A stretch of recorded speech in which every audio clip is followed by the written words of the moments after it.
प्राचीन काल में राक्षस अपनी तपस्या के बल पर ऐसी शक्तियां प्राप्त कर लेते थे जिनके सामने टिकना देवताओं के लिए भी मुश्किल हो जाता था। राक्षस अपनी शक्तियों का प्रयोग करके आतंक और भय फैलाते थे।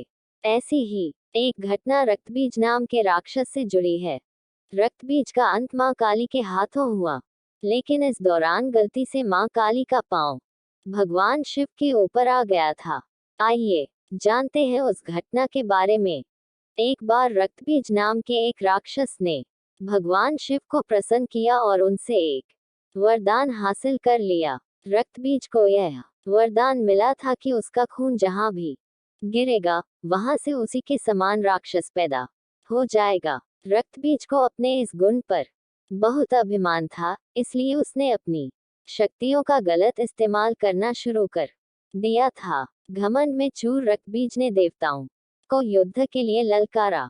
देवता रक्तबीज से लड़ने के लिए आ गए, लेकिन जहां भी रक्तबीज का रक्त गिरता था वहां से एक और रक्तबीज पैदा हो जाता था। इसका परिणाम ये हुआ कि बहुत सारे रक्तबीज पैदा हो गए, जिन्हें हराने का कोई रास्ता देवताओं को दिखाई नहीं दे रहा था। घबराकर सभी देवता मां दुर्गा के पास पहुंचे और अपने प्राणों की भीख मांगने लगे।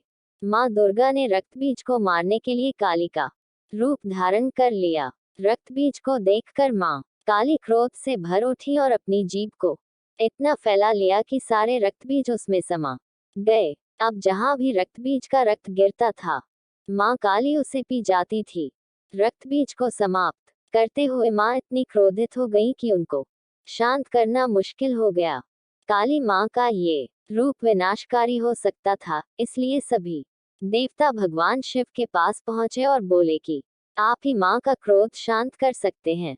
मां काली के क्रोध को शांत करना भगवान शिव के लिए भी आसान नहीं था, इसलिए भगवान शिव काली मां के मार्ग में लेट गए।